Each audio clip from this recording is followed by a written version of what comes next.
તો good morning students. આજે આપણે જે 10મું ચેપ્ટર ચાલે છે આપણું, એમાં હેલો આલ્કેન સંયોજનો બનાવવાની રાસાયણિક પ્રક્રિયાઓ કરીશું. હેલો આલ્કેન કેવી રીતે બને એની બધી વાતો આપણે કરી. આલ્કોહોલમાંથી બનાવ્યું, હાઇડ્રોકાર્બનમાંથી બનાવ્યું, હેલોજન વિનિમય દ્વારા બનાવ્યું, અને એરોમેટિક હેલો એરિન સંયોજનો છે એ આપણે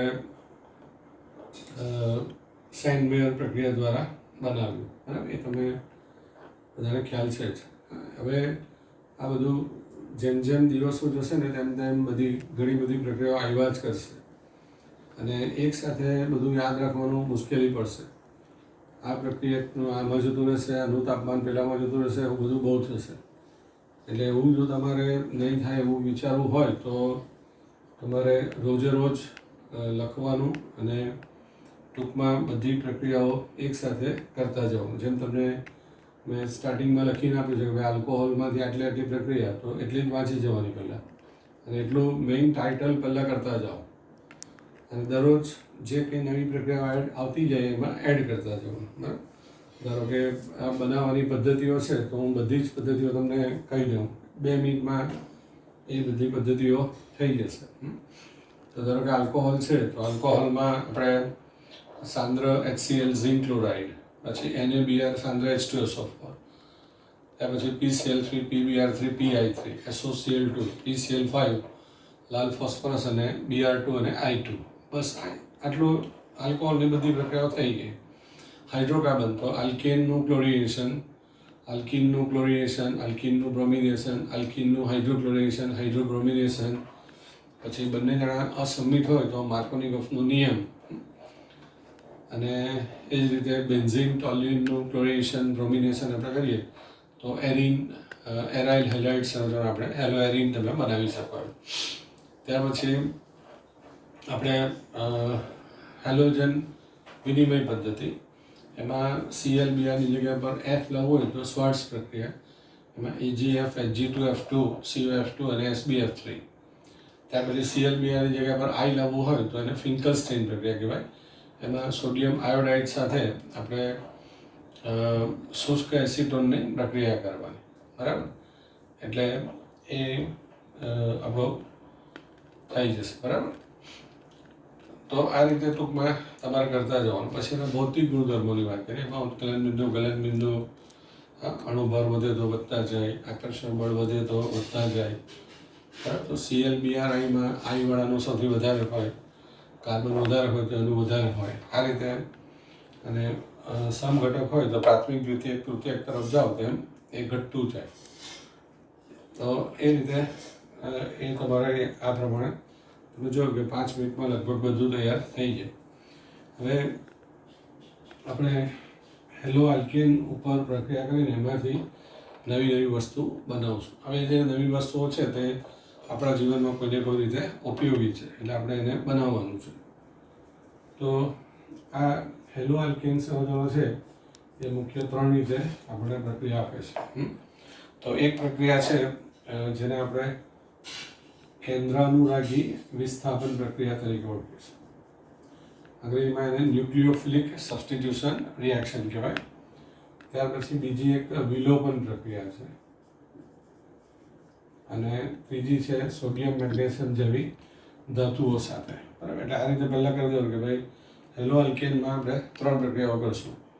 એમાં કેન્દ્ર અનુરાગી વિસ્થાપન પ્રક્રિયાઓ, વિલોપન પ્રક્રિયાઓ અને ધાતુ સાથેની પ્રક્રિયા. આમાં ખાલી એક જ પ્રક્રિયાઓ છે એટલે એમાં કંઈ બહુ ટેન્શન તમારે રહેશે નહીં, પણ આ પ્રક્રિયા આપણી અગત્યની છે, અને આ બે પણ અગત્યની છે.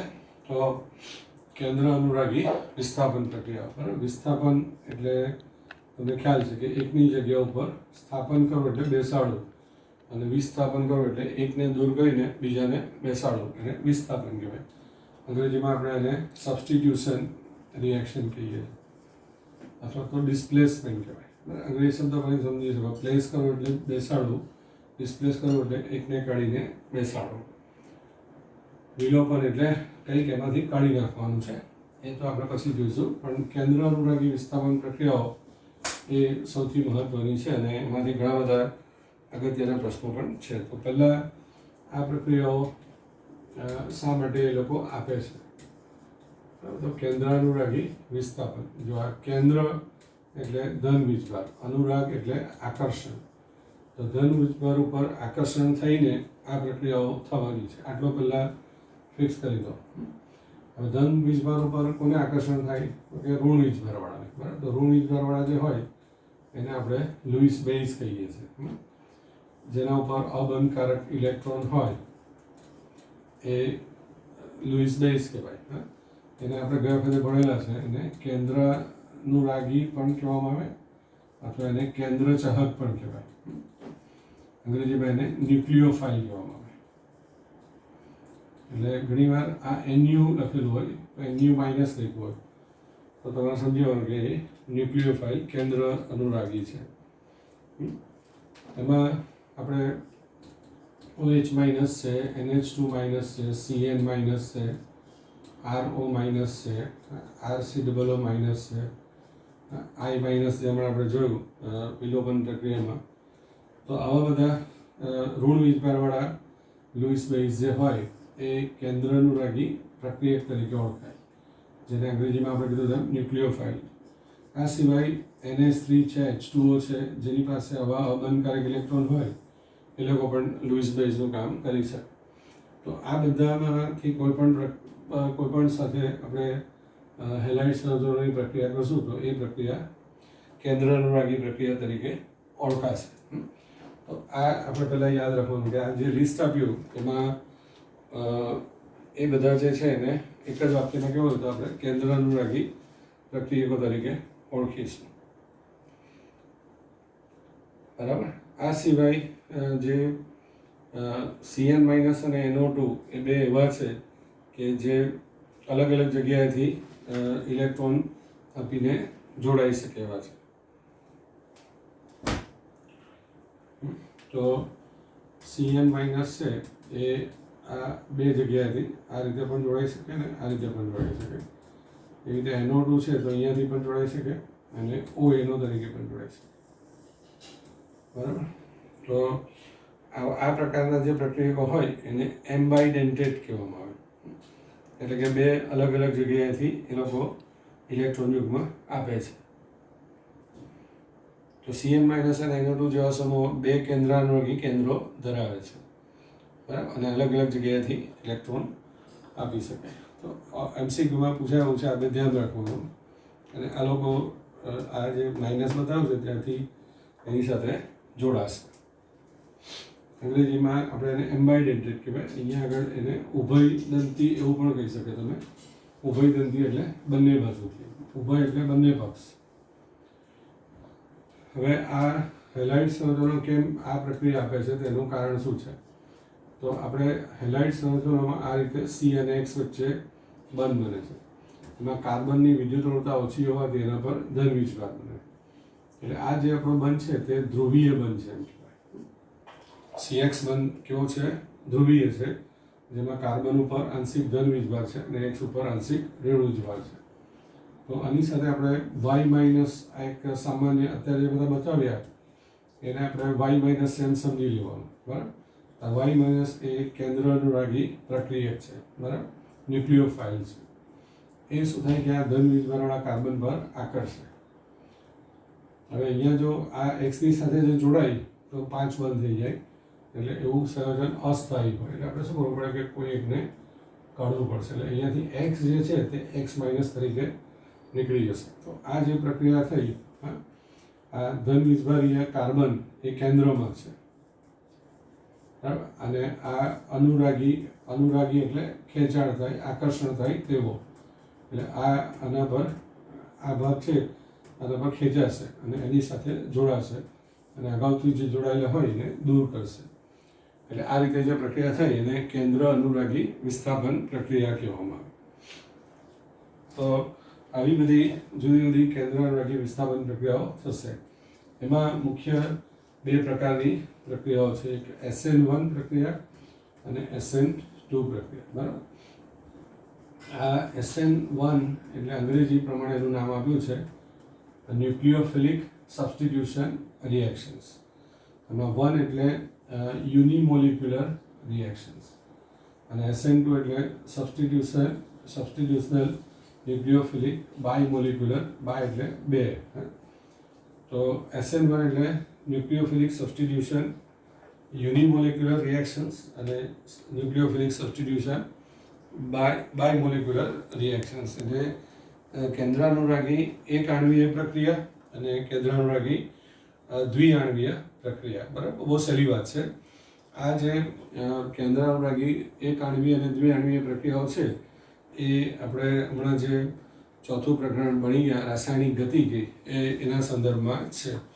તો આપણે જોયું કે પ્રક્રિયાનો વેગ, પછી આપણે પ્રક્રિયા ક્રમ ને બધું ભણ્યા. બરાબર, તો એમાં પ્રથમ ક્રમ, દ્વિતીય ક્રમ, શૂન્ય ક્રમ આ બધું ભણ્યા.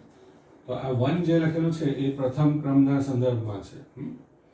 એટલે જે આ બધી વિસ્થાપન પ્રક્રિયાઓ છે એમાં જે પ્રક્રિયાઓ પ્રથમ ક્રમની હશે એને આપણે SN1 કહીશું અને જે પ્રક્રિયા બીજા ક્રમની હશે એને SN2 કહીશું.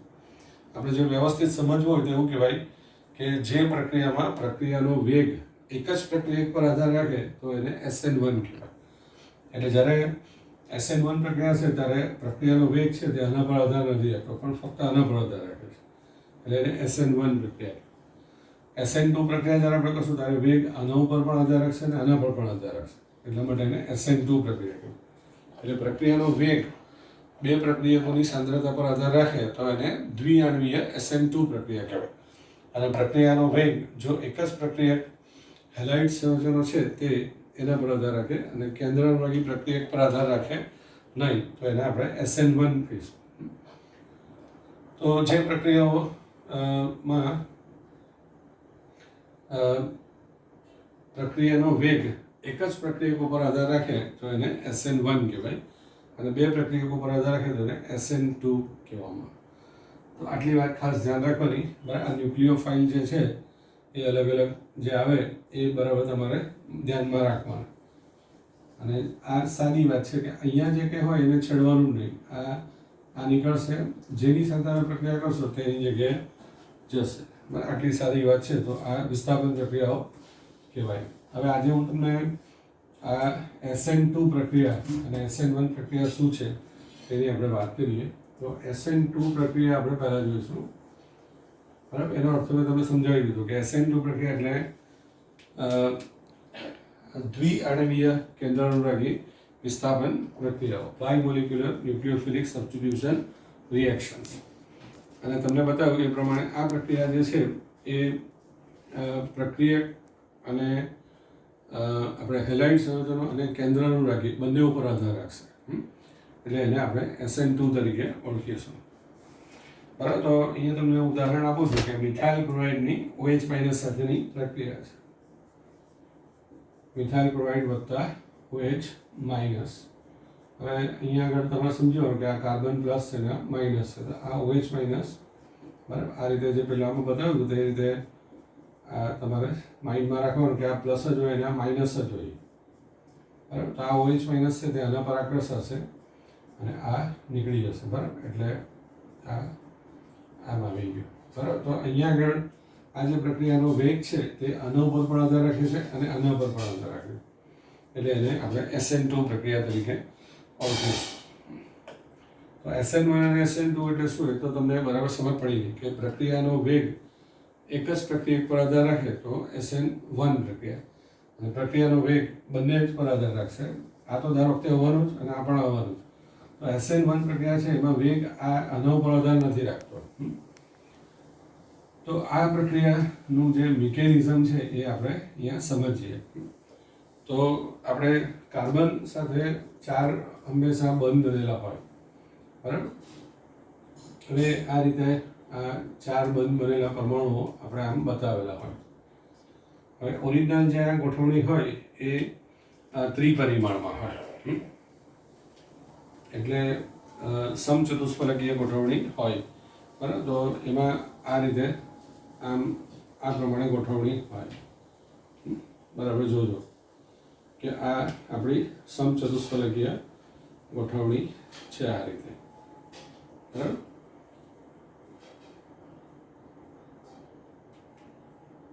આ રીતે આમ સમજવાનું. આ પાછળ હશે આમ, બરાબર. ત્રિપરિમાણમાં હોય એટલે આપણને દેખાય નહીં, બરાબર. હવે તમારે એમ સમજવાનું કે અહીંયા વચમાં કાર્બન છે. હવે એ કાર્બન લખ્યો હોય કે નહીં લખ્યો હોય તો બી તમારે સમજી જવાનું, બરાબર. જ્યારે તમે સામેથી જુઓ છો ત્યારે આ જે આડી ધરી ઉપર આ બે જે છે ને એ લોકો તમારી બાજુ હોય છે, તમારી નજીક હોય છે, આમ આ રીતે ગોઠવાયેલા હોય. એટલે આ લોકો બે તમારી નજીક છે અને આ જે છે એ તમારાથી દૂર છે એમ સમજવાનું, બરાબર. આ રીતે તમે જોઈ શકો આમ ત્રિપરિમાણમાં આ રીતે ગોઠવાયેલા હોય. એટલે આ બે જે છે એ બ્લેક કલરમાં જે આપ્યું છે ને આ ગ્રીન કલરવાળું જે છે એ તમારાથી દૂર છે, બરાબર. એટલે જ્યારે તમારી આકૃતિ પાડેલી હશે તો આ રીતે તમને બતાવેલું હશે. એટલે આ જે છે આ બે આડી ધરી ઉપર જે બે છે તે તમારી નજીક છે અને આને આ જે છે બે એ આપણાથી દૂર છે એમ કહેવાય. એટલે આ કાળી પહેલાંથી પાડેલું છે તે તમારાથી દૂર છે એમ સમજવાનું. એ આ તૂટક લીટીવાળું જે છે એ આપણી સામેની બાજુ છે, તમારી નજીક છે એવો અર્થ તમારે કરવાનો. એટલે આ એ બહુ મહત્વનું નથી, પણ છતાં તમે નિશાની જુઓ તો તમને એમ નહીં થવું જોઈએ કે આ નિશાની શું કામ પાડી છે. તો એ નિશાની એવું બતાવે કે જે પરમાણુઓ છે તે આપણી સામે છે કે આપણાથી દૂર છે, બરાબર. તો જે ડાર્ક લાઇનમાં જે બતાવ્યું છે ઊભી ધરી ઉપર તે ટૂંકમાં તમારાથી આમ દૂર છે એમ સમજવા. અને આડી લાઇનના જે બે હોય આમ કાર્બનની સાથે તો એ આપણા સામે છે, નજીક છે એમ સમજવાનું, બરાબર. તો એ રીતે અહીંયા બરાબર જે મૂળ પ્રક્રિયા છે તે આ રીતે છે. આપણે એને સરળ રીતે આમ લખી દઈએ કે ભાઈ આ OH આની સાથે આમ આકર્ષણ અને આ એમાંથી બહાર નીકળી ગયું. હવે એને જે ત્રિપરિમાણમાં ગોઠવણી હોય તે રીતે આમ બતાવેલું છે આ પ્રમાણે. અને તમને કીધું તેમ હવે તમારે શું કરવાનું કે માઇન્ડમાં રાખવાનું કે આ આડી લાઇનમાં છે તે બે તમારી સામે છે અને આ ભાગ છે તે પાછળ છે, બરાબર. આ રીતે CH3 આ જે સૂત્ર છે તે જ અહીંયા મેં લખ્યું છે. આ C છે, આ 3H છે, 1 2 3H અને આ Cl છે, બરાબર.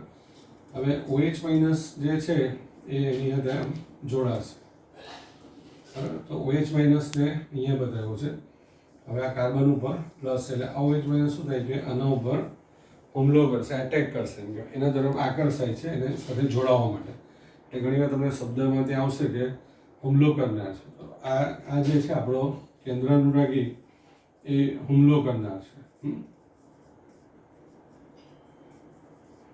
અને આ ધન વીજમાં જે કાર્બન જે છે એને ખેંચવાવાળો છે. હવે આ તમને બતાવ્યું કે OH જો આની અંદર જોડાઈ જાય તો 5 બંધ થઈ જાય એટલે અસ્થાયી થઈ જાય.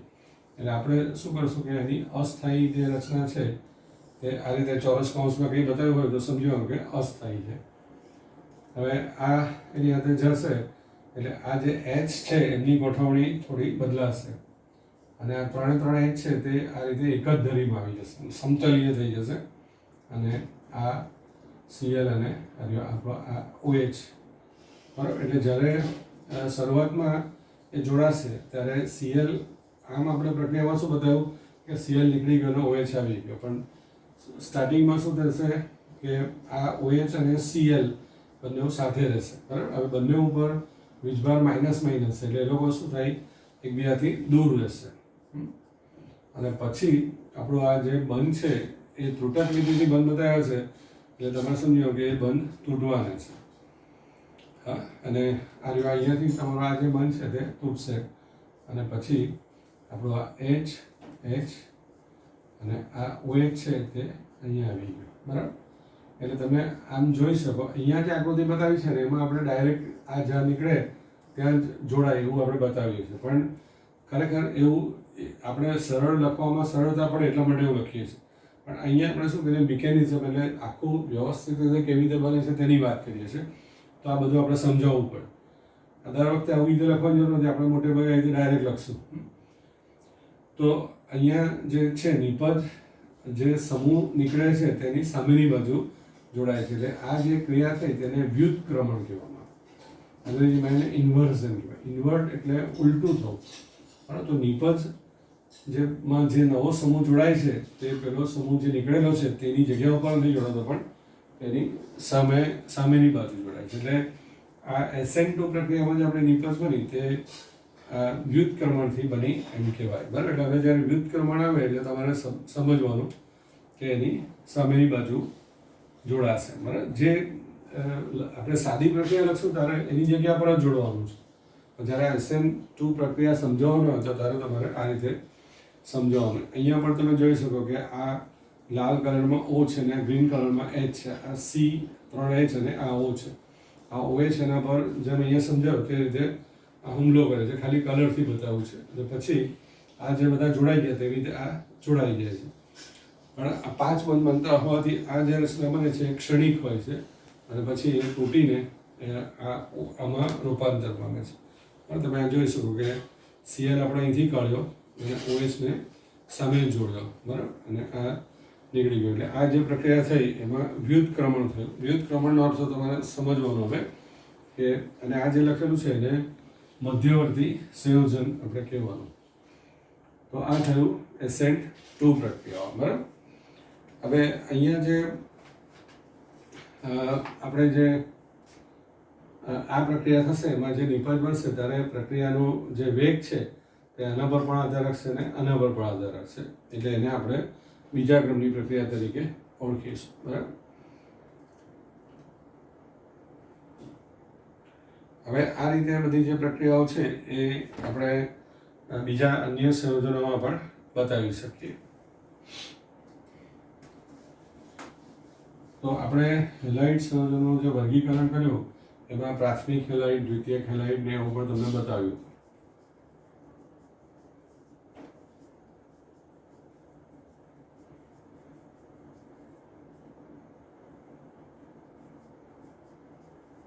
આ રીતે. અને આ આપણું આ તૃતીયક હેલાઇડ છે, બરાબર. આ મિથાઇલ ક્લોરાઇડ કહેવાય. આ આપણો આ પ્રાથમિક હેલાઇડ છે, દ્વિતીયક હેલાઇડ છે અને તૃતીયક હેલાઇડ છે. તો આપણે એટલું યાદ રાખવાનું કે આ પ્રાથમિક હેલાઇડ મિથાઇલ ક્લોરાઇડ છે એમાં એ પ્રક્રિયાઓ સૌથી સરળતાથી થાય છે, એટલે કે ઝડપી થાય છે. પછી આની અંદર અને જેમ જેમ આપણે આગળ જશું તેમ પ્રક્રિયા મુશ્કેલ થતી જશે. કોઈ વાર તમે પરીક્ષામાં પૂછાશે કે આ પ્રક્રિયામાં કઈ પ્રક્રિયાની ઝડપ નો ક્રમ દર્શાવો. એટલે આમ જશું તેમ પ્રક્રિયા, બરાબર. જેમ આમ જશું આગળ પ્રાથમિક મિથાઇલથી પછી પ્રાથમિક, દ્વિતીયક, તૃતીયક તેમ આ પ્રક્રિયાઓ મુશ્કેલ થતી જાય છે, બરાબર. તમે એટલે વર્ગીકરણ યાદ રાખજો કે Cl વાળો કાર્બન 3 કાર્બન સાથે હોય તો તૃતીયક, Cl વાળો કાર્બન 2 સાથે હોય તો દ્વિતીયક અને આ એક જ સાથે હોય તો પ્રાથમિક. એટલે પ્રાથમિક હેલાઇડ કરતાં દ્વિતીયક હેલાઇડમાં એ મુશ્કેલ છે અને દ્વિતીયક કરતાં તૃતીયક હેલાઇડમાં એ મુશ્કેલ છે, બરાબર. તો એનું કારણ શું છે કે આ જે અહીંયા તમે જોઈ શકો કે આલ્કાઇલ સમૂહની સંખ્યા વધે છે. આ રીતે 2 આલ્કાઇલ સમૂહ છે, અહીંયા એક જ આલ્કાઇલ સમૂહ, તો 2, 3, અહીંયા આગળ આ એક જ છે રહ્યો. એટલે આ જેમ આલ્કાઇલ સમૂહ વધારે થાય તેમ એની જે છે પ્રતિક્રિયાત્મક અસરને કારણે એ પ્રક્રિયા વધુને વધુ મુશ્કેલ થતી જાય છે, બરાબર. એટલે આ એક ઓબ્જેક્ટિવ માટે પણ તમે તૈયાર કરી શકો. તો હા, એટલે દ્વિતીયક અને તૃતીયકમાં જે આલ્કાઇલ સમૂહની સંખ્યા વધારે છે જેને કારણે આ પ્રક્રિયા વધુને વધુ મુશ્કેલ થતી જાય છે, બરાબર. SN2 પ્રક્રિયા. એટલે આ રીતે અહીંયા તમારું SN2 પ્રક્રિયાની એક વાત પૂરી થઈ. હવે એ જ રીતે આપણે બીજી પ્રક્રિયા જે ભણવાની છે તે છે SN1 પ્રક્રિયા. તો SN1 પ્રક્રિયા એમાં તમને કીધું તેમ કે પ્રક્રિયાનો વેગ ફક્ત આપણા હેલાઇડ સંયોજનો પર આધાર રાખશે. એ પ્રક્રિયાનો વેગ છે તે કેન્દ્રાનુરાગી પર આધાર રાખશે નહીં, બરાબર. તો એમાં આ એક સંયોજન છે તૃતીયક બ્યુટાઇલ બ્રોમાઇડ, બરાબર. એની આપણે OH- સાથે પ્રક્રિયા કરશું. ઘણી વાર શું કરે કે આ રીતે તમને આ 3 સાથે પણ આવી જાય. જે 3 છૂટા છૂટા છે લખ્યા એ આવી રીતે 3 સાથે કરીને પણ આપી દે. આ પ્લસ છે ને આ માઇનસ. OH- સાથે પ્રક્રિયા કરશો OH માઇનસ આ ધનભારીય જે કાર્બન છે એના પર આકર્ષાશે. બરાબર, અહીંયા આ બધું સરખું જ છે બધું, અને આ રીતે આ આપણો આ પ્રમાણે આ બની જશે. બરાબર, તો આ જે પ્રક્રિયા છે એમાં પ્રક્રિયાનો વેગ એ ફક્ત આના પર આધાર રાખે છે, આના ઉપર વેગ આધાર રાખતો નથી. એટલે જો તમે આપણે પ્રક્રિયા વેગનું પેલું જે સમીકરણ આપણે લખતા હતા એ તમારે લખવું હોય તો આ રીતે તમે બતાવી શકો. CH3 થ્રાઇસ CBr અને ઉપર 1m. બરાબર, એટલે આનું જે છે આભાસી પ્રથમ ક્રમની પ્રક્રિયામાં જોયું ને કે આ વધારે સાંદ્રતા હોય તો એ વેગ ઉપર અસર કરે નહીં, એટલે ફક્ત વેગ આના પર નક્કી કરે, એટલે આ SN1 કહેવામાં આવે. બરાબર, જ્યારે આગળ જે પ્રક્રિયા બતાવી એમાં તમારે પ્રક્રિયા વેગનું સમીકરણ લખવું હોય, તમને ખ્યાલ છે કે એને આપણે વિકલ વેગ પણ એવું પણ નામ આપ્યું હતું. તો એમાં તમારે શું ખબર પડે કે આ બંને લખવું પડે, એટલે વેગ આપણો આના પર પણ આધાર રાખે ને આના પર પણ. એટલે આ આપણી SN2 પ્રક્રિયા થઈ અને આ આપણી SN1 પ્રક્રિયા થઈ. બરાબર, વેગના સંદર્ભમાં, રાસાયણિક ગતિકીના સંદર્ભમાં. હવે આ પ્રક્રિયા જે છે એ કેવી રીતે થાય છે તે બતાવશું તમને. SN1 પ્રક્રિયા છે તે 2 તબક્કામાં થાય છે. SN2 પ્રક્રિયા છે તે એક જ તબક્કામાં થાય. પેલું મધ્યવર્તી છે એ આપણે એવું માનવાનું છે કે એવું બને છે, પણ આપણે જો કે હેલાઇડમાંથી ડાયરેક્ટ આલ્કોહોલ બની જાય છે, જ્યારે અહીંયા આગળ આપણે એને 2 તબક્કામાં બતાવશું. ધારો કે આ આપણો આવ્યો આ છે તૃતીયક બ્યુટાઇલ બ્રોમાઇડ ચાલ્યો.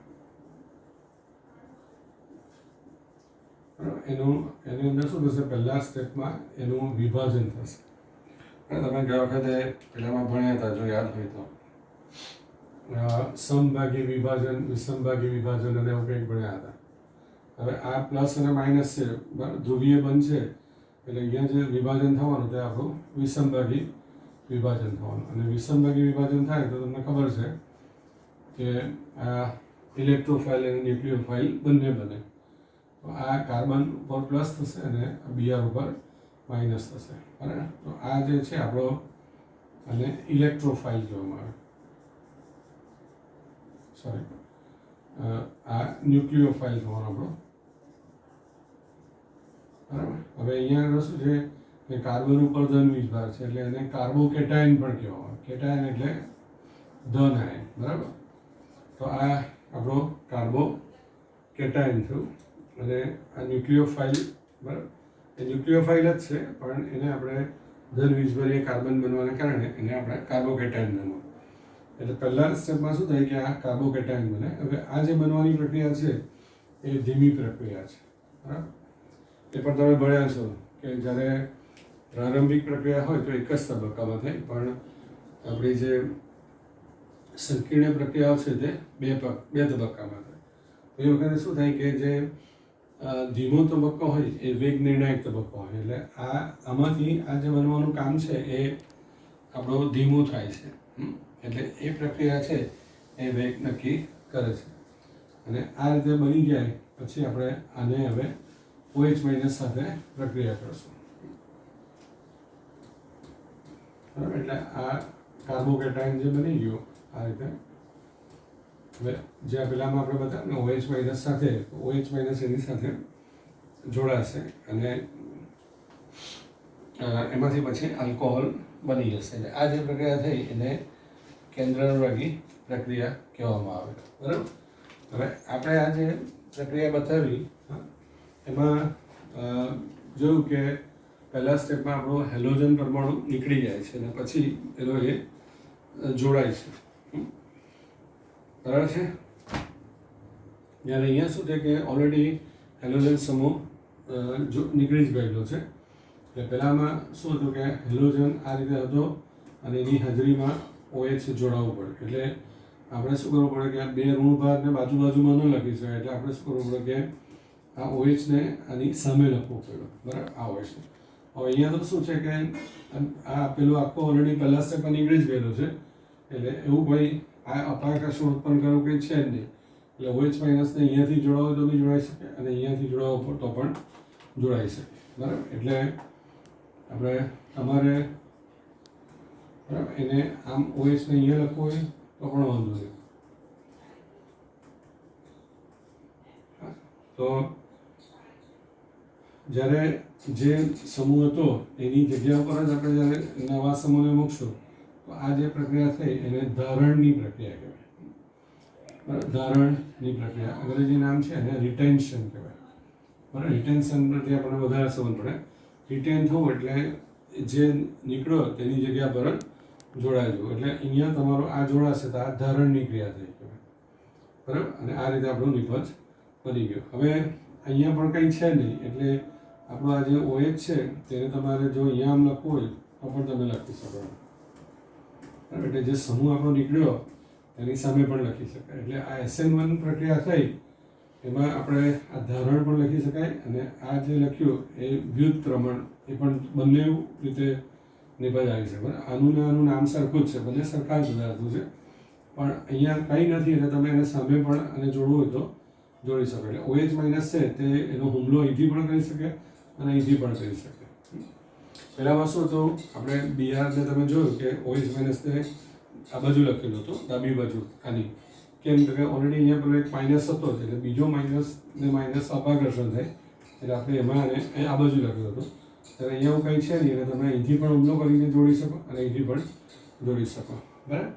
આ જે ધારણ અને આ જે વ્યુત્ક્રમણની જે મેં વાત કરીને એ બરાબર સમજવા જેવી છે, ધ્યાન આપજો. અને પાછળથી આવતી વખતે આપણે જે ભણવાનું છે તે બધું ધારણ ને વ્યુત્ક્રમણ ને એના ઉપર જ છે. એટલે વ્યુત્ક્રમણને આપણે અંગ્રેજીમાં કહેવાય તો ઇન્વર્ઝન કહેવામાં આવે. ઇન્વર્ટ થયું એટલે ઉલટું થઈ ગયું. બરાબર. સમૂહ જે નીકળ્યો તેની સામે જતો રહ્યો અને એની એ જગ્યા પર જતો રહ્યો. તો આ જે આપણે પ્રક્રિયા બતાવી SN1 પ્રક્રિયા એ તૃતીય હેલાઇડમાં બહુ ઝડપી થાય છે. તમારે શું કહેવાનું કે જે ઉદાહરણ જેમાં યાદ આપ્યું તેમાં એ ઝડપી છે સમજવાનું. પેલું SN2નું ઉદાહરણ મિથાઇલ ક્લોરાઇડમાં આપ્યું એટલે એમાં એ ઝડપી છે સમજવાનું. પછી પ્રાઇમરી દ્વિતીયક, પ્રાથમિક દ્વિતીયક અને તૃતીયક એ રીતે લખવાનું. અહીંયા તૃતીયક આવી ગયું તો પછી તમારે દ્વિતીયક લખવાનું, પછી પ્રાથમિક લખવાનું અને પછી મિથાઇલ. તો આ ક્રમમાં આ પ્રક્રિયા ધીમી થતી જશે. અને આ SN1ની વાત છે. બરાબર. અને SN2 પ્રક્રિયા છે એ મિથાઇલમાં સૌથી ઝડપી છે, પછી પ્રાથમિક દ્વિતીયક તૃતીયક તરફ જતાં આ ધીમી થતી જશે. બરાબર. એટલે જ્યારે પરીક્ષામાં તમને MCQ છે તો તમને તકલીફ પડશે એટલે ધ્યાન રાખવાનું કે SN1માં આપણે તૃતીયકનું ઉદાહરણ આપ્યું છે તો ત્યાં એ ઝડપી જવાય. SN2માં આનું ઉદાહરણ આપ્યું છે તો આ ઝડપી છે. બરાબર. જે સરળ પ્રક્રિયા છે તે તમને બધી જગ્યાએ સમજાવી છે. અને આપણે CL-BRIની જે પ્રક્રિયા છે એમાં આપણે RCl, RBr, RI અને RF આવું આપણે લઈને પ્રક્રિયા કરી શકીએ. તો તમારે યાદ રાખવાનું કે I વાળી પ્રક્રિયા છે એ બહુ ઝડપી છે. કેમ કે આયોડિનનું કદ મોટું હોવાથી શું થાય કે એનું આકર્ષણ ઓછું હોય. બરાબર. કોઈ પણ રાસાયણિક ક્રિયા થાય એટલે એક વાક્ય હંમેશા યાદ રાખવાનું કે રાસાયણિક પ્રક્રિયા એટલે જૂના બંધ તૂટવાની ક્રિયા અને નવા બંધ બનવાની ક્રિયા. તો આ બંધ જેટલા જલ્દી તૂટશે એટલું એ ભાગ આપણો જલ્દી જોડાશે. એટલે I અને R કાર્બન સાથેનું જે આકર્ષણ હોય તે સૌથી ઓછું હોય એટલે એ બંધ જલ્દી તૂટી જાય. એટલે એ પ્રક્રિયાઓ ઝડપી છે. ટૂંકમાં તમારે યાદ રાખવાનું કે FCl-BRIમાં I વાળી પ્રક્રિયાઓ સૌથી ઝડપી હોય. બરાબર. તો આ SN2 અને SN1 ચોક્કસ તમને સમજ પડી હશે. બહુ અગત્યની પ્રક્રિયા છે અને 3 માર્કની થિયરીમાં પરીક્ષામાં 2માંથી 1 પૂછાય એવી છે. એટલે બંને વસ્તુ બરાબર ધ્યાનથી થોડીક સમજવાની મુશ્કેલ છે છતાં આપણે બેસ્ટ રીતે સમજાવવાનો ટ્રાય કર્યો છે. અને એકવાર નહીં સમજ પડે 2 વાર 3 વાર વિડીયો બરાબર સાંભળજો. હા. અને આપણે બુધવારે સાંજે 7 વાગે આપણી મિટિંગ હોય છે તો એમાં તમે આવજો બધા જ. અને શક્ય એટલા ધીરે ધીરે સંખ્યા વધે છે, આનંદની વાત છે. તો જેટલું શક્ય હોય એટલું બધા એમાં જોડાઓ અને નહીં સમજ પડે તે વાતને ત્યાં પૂછજો. અને આ વસ્તુ પણ નહીં સમજ પડી હોય તો ત્યાં આગળ પાછું હું તમને કહીશ. એટલે અને એ જો બરાબર આપણે કરશું ને તો હવે પછી શુક્રવારે જે ભણવાનું છે તે એના બધું આધારિત જ છે. એટલા માટે મેં થોડી ધારણ અને વ્યુત્ક્રમણની વાતો કરી. બરાબર. તો એ શું છે તે બરાબર સમજજો. ધારણ કરવું એટલે લઈ લેવું, ધારી લેવું કે જે છે તેની જગ્યા ઉપર જ ગ્રહણ કરી લેવું એમ.